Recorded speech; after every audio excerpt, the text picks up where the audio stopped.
Hello friends, welcome to UPSC prime time. दोस्तों, आज हम बात करने वाले हैं चैप्टर 2 क्लास एनसीईआरटी 8 की भूगोल विषय में भूमि, मृदा, जल, प्राकृतिक वनस्पति और वन्य जीव संसाधन।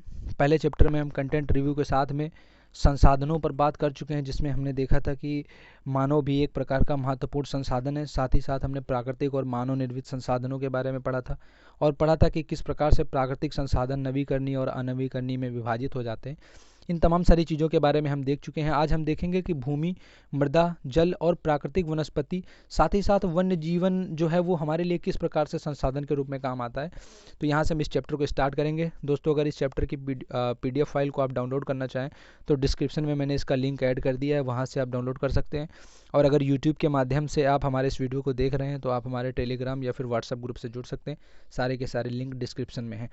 दोस्तों, तंजानिया अफ्रीका में है एक देश, वहाँ से हम इस वीडियो को स्टार्ट करेंगे। तो आपको ये याद रखना है कि तंजानिया अफ्रीका के एक देश है।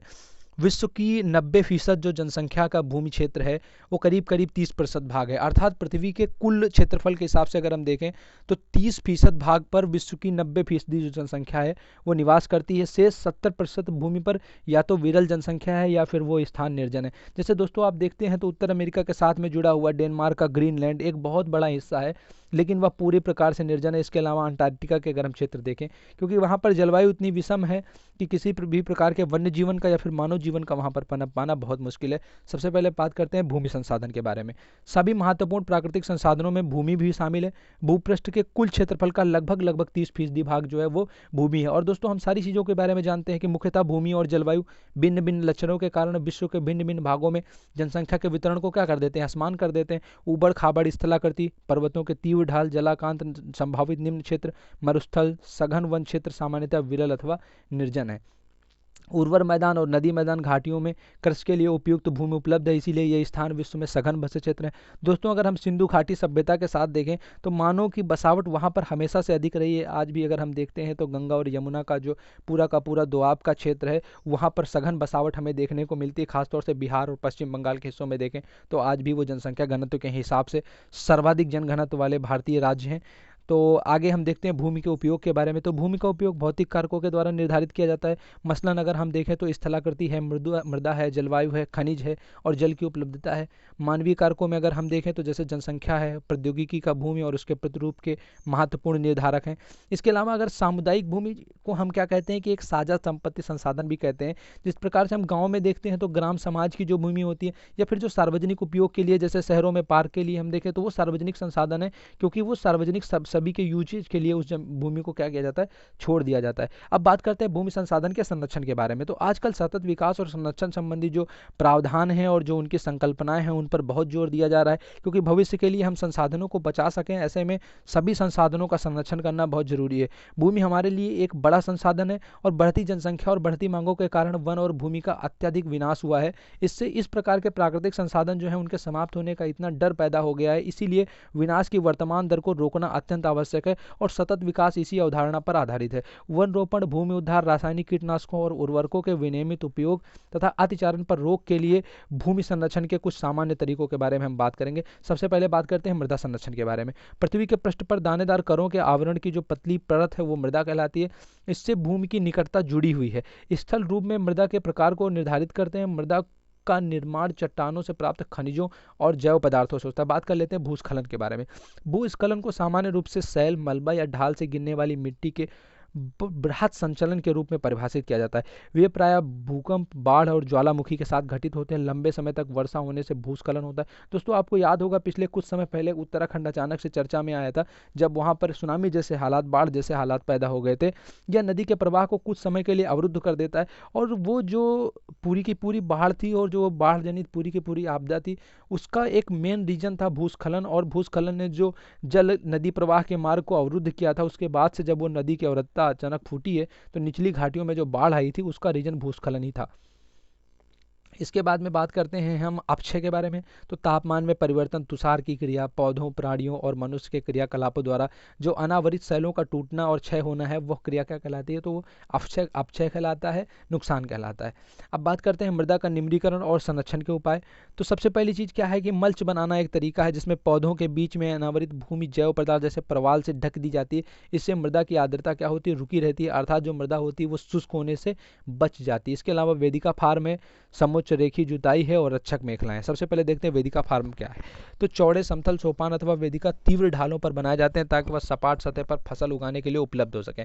इससे पृष्ठीय प्रवाह और मृदा अपरदन क्या हो जाता है? कम हो जाता है। समोच्च रेखी जुताई की बात करते हैं तो एक पहाड़ी ढाल पर समोच्च रेखाओं के समानांतर जुताई ढाल से नीचे बहते जल के लिए एक प्राकृतिक अवरोध का निर्माण करती है। बात करते हैं रक्षक मेखलाओं के बारे में। तो तटीय प्रदेशों की बात करें और शुष्क प्रदेशों में पवन की गति को रोकने के लिए वृक्षों की कतार में लगाए जाते हैं ताकि मृदा आवरण को क्या किया जा सके? बचाया जा सके। तो रक्षक मेखलाएं, समोच्च रेखी जुताई और वेदिका फार्म, ये तमाम सारे मृदा संरक्षण के तरीके हैं। समोच्च रेखी रोधिकाएं, समोच्च रेखी रोधिकाएं बनाने के लिए पत्थरों, घास, मृदा का उपयोग किया जाता है। रोधिकाओं के सामने जल एकत्रित करने के लिए खाइयां बना दी जाती हैं। बात करते हैं चट्टान बांध के बारे में और बीज की फसल उगाना।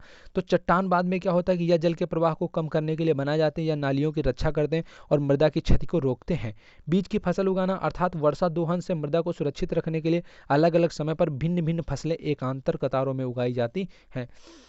वर्ष 1975 अर्थात 1975 में मानव उपयोग के लिए जल की खपत 3850 घन किलोमीटर पर वर्ष थी, अर्थात 3850 घन किलोमीटर प्रति वर्ष थी, जो वर्ष 2000 में बढ़ करके 6000 घन किलोमीटर वर्ष से भी अधिक हो गई, अर्थात तकरीबन 2 गुने के आसपास पहुंचने वाली है 1975 से 2000 के बीच में पर व्यक्ति के हिसाब से जल की खपत। दोस्तों, जल हमारे लिए एक सबसे महत्वपूर्ण संसाधन है।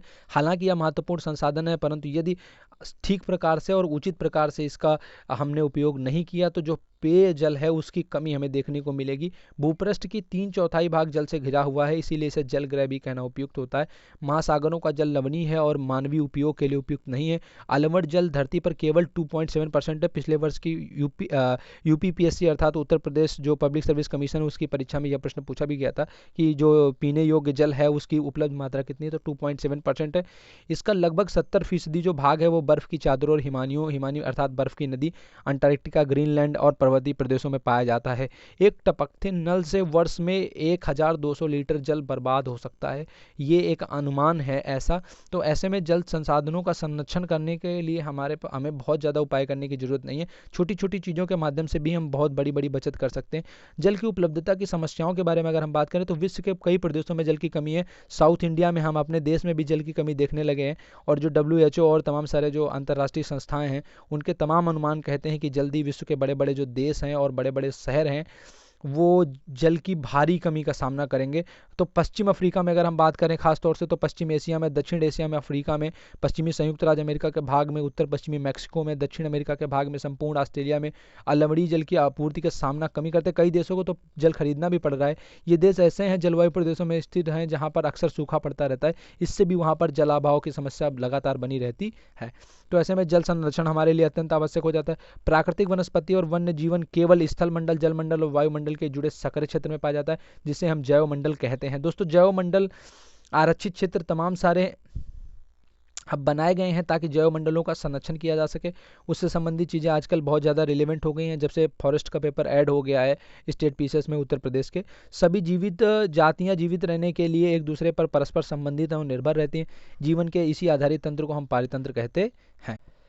भारतीय उपमहाद्वीप में जिन पशुओं का उपचार डिक्लोफिनेक, एस्पिरिन अथवा इबुप्रोफेन जैसे पीड़ानाशी से किया जाता है, उनके अपमार्जक उपरांत गिद्ध की किडनी खराब होने से गिद्ध जो है वो अपनी किडनी खराब होने से मर रहे हैं। पशुओं पर इन औषधियों का उपयोग करने का प्रतिबंध लगाने के प्रयास किए जा रहे हैं तथा आरक्षित स्थान पर गिद्ध प्रजनन के प्रयास किए जा रहे हैं। दोस्तों, गिद्ध जो है एक प्रकृति का सफाई कर्मी है जो तमाम सारे चीज़ें हैं उनको ख़त्म करता है जो हमारे पर्यावरण के लिए नुकसानदायक है, मानव जीवन के लिए नुकसानदायक है।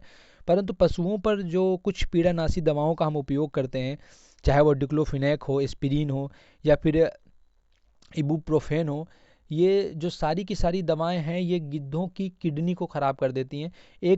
पहले क्वेश्चन दवाओं के नाम से पूछा जाता रहा है, परंतु हाल ही में कुछ परीक्षाओं में देखा गया है कि यह पूछा गया है प्रश्न कि गिद्धों के कौन से अंग को यह नुकसान पहुंचाता है। तो जो गिद्धों की किडनी है उस पर यह नुकसान पहुंचाता है और गिद्धों की भारी संख्या में मृत्यु हो गई। और एशिया में तो गिद्ध एक तरीके से देखें तो विलुप्त की कगार पर पहुंच गए हैं, बल्कि विलुप्त हो ही गए हैं। दक्षिण अफ्रीका में अभी काफ़ी हद तक गिद्ध बचे हुए हैं। तो अब प्राकृतिक स्थल बना करके उनके संरक्षण के तमाम सारे प्रयास किए जा रहे हैं, परंतु और इन दवाओं को भी प्रतिबंधित करने का प्रयास किया गया है, परंतु भिन्न भिन्न रूपों में ये दवाएं अभी भी उस तरीके से बैन नहीं हो पाई हैं जिस तरीके से होना चाहिए था। प्राकृतिक वनस्पति के अगर हम वितरण की बात करें, क्योंकि प्राकृतिक वनस्पतियों के बारे में हम क्लास 9 के एनसीईआरटी में बहुत बृहद चर्चा कर चुके हैं, और पिछले लास्ट जो चैप्टर थे क्लास 9 के एनसीईआरटी के, वहाँ पर भी हमने बात की थी, और वो सारे के सारे वीडियो प्लेलिस्ट में अवेलेबल हैं, तो आप वहाँ से जा करके उनको देख सकते हैं। वनस्पति की वृद्धि मुख्य रूप से तापमान और आर्द्रता पर निर्भर करती है, अर्थात टेम्परेचर एंड ह्यूमिडिटी जो है वो मोस्ट इंपॉर्टेंट रोल अदा करता है किसी भी वनस्पति की वृद्धि में। विश्व की वनस्पति के मुख्य प्रकार के उनको 4 वर्गों में रखा गया, जैसे कि वन है, घास स्थल है, गुल्म है और टुंड्रा है। तो इन 4 प्रकार में इनका विभाजन किया गया, चारों की अपनी अपनी प्राकृतिक विशेषताएं हैं। प्राकृतिक वनस्पति और वन्य जीवन संरक्षण के बारे में अगर हम बात करें तो वनोन्मूलन, इसके अलावा मृदा अपरदन, निर्माण कार्य, दावानल अर्थात जंगल की आगे, और भूस्खलन में से मानव और प्राकृतिक कारण है जो मिल करके महत्वपूर्ण प्राकृतिक संसाधनों के लुप्त होने की प्रक्रिया को बढ़ावा दे रहे हैं। ऐसे में इनके संरक्षण जो है वो बड़ी चिंता का विषय हमारे लिए हो गया है। राष्ट्रीय उद्यान, वन्य जीव अभयारण्य, जैव मंडल नीचे हमारी प्राकृतिक वनस्पति और वन्य जीवन को सुरक्षित रखने के लिए बनाए गए हैं। सकरी, घाटियों और झीलों, आर्द्रभूमि के संरक्षण, मूल्यवान संसाधन नष्ट होने से बचाने के लिए आवश्यक है। तो ये तमाम सारे प्रयास हैं जो किए जा रहे हैं। दोस्तों एक बहुत इम्पॉर्टेंट वर्ड आजकल है जो बहुत सुनने में आता है, जैव विविधता। क्या आप जानते हैं कि जैव विविधता शब्द का प्रयोग सबसे पहले किसने किया था? अगर आपको पता है तो वीडियो में कमेंट करके आप बताइए कि जैव विविधता शब्द का उपयोग सबसे पहले किसने किया था। इसके बाद में अगर हम देखें तो राष्ट्रीय उद्यान क्या है, तो वर्तमान और भविष्य की पीढ़ी के लिए एक या एक से अधिक पारितंत्रों की पारिस्थितिक एकता की रक्षा के लिए नामित किया गया प्राकृतिक क्षेत्र है, जिसे हम राष्ट्रीय उद्यान कहते हैं। एक अंतर्राष्ट्रीय परिपाटी है जिसमें CITES अर्थात the convention on international trade and endangered species of wild fauna and flora की स्थापना की गई, जिससे प्राणियों और पक्षियों की अनेक जातियों की सूची तैयार की गई। जैव मंडल नीचे वह क्षेत्र होता है, वह वैश्विक नेटवर्क द्वारा जुड़े रक्षित क्षेत्रों की ऐसी श्रृंखला होता है जिसे संरक्षण और विकास के बीच संबंध को प्रदर्शित करने के इरादे से बनाया जाता है। दोस्तों CITES अर्थात the convention on international trade in the endangered species of wild fauna and flora सरकारों के बीच एक अंतर्राष्ट्रीय समझौता है, एक इंटरनेशनल ट्रीटी है। इसका उद्देश्य यह सुनिश्चित करना है कि वन्य प्राणी एवं पौधों के नमूनों के अंतर्राष्ट्रीय व्यापार से उनके जीवन को कोई खतरा न हो, और मोटे तौर पर पशुओं की जो 5000 जातियां और पौधों की जो 28,000 जातियां रक्षित की गई हैं। भालू, डॉल्फिन, कैक्टस, प्रवाल, आर्किड और एलो कुछ ऐसे ही उदाहरण हैं जिनको इसके अंतर्गत संरक्षित किया गया है। तो दोस्तों यह था कक्षा 8 की भूगोल विषय की एनसीईआरटी का चैप्टर 2। उम्मीद है आपको इससे काफ़ी सारी नई चीज़ें जानने के लिए मिलेंगी। कॉन्सेप्ट रिलेटेड चीज़ों के लिए यह चैप्टर इंपॉर्टेंट है। इसकी PDF फाइल को डाउनलोड करके आप इसे एक बार और विस्तार से पढ़ सकते हैं, और इसके बाद में जो आपके पास कोई भी पुस्तक है जिसके माध्यम से आपको पर्यावरण संरक्षण से जुड़ी हुई चीज़ें पढ़ने को मिलती हैं, तो वहाँ से आप उन चीज़ों को पढ़ लीजिए, और फिर थोड़ी देर में हम इससे जुड़े हुए प्रश्नों को हल करेंगे। Thank you so much.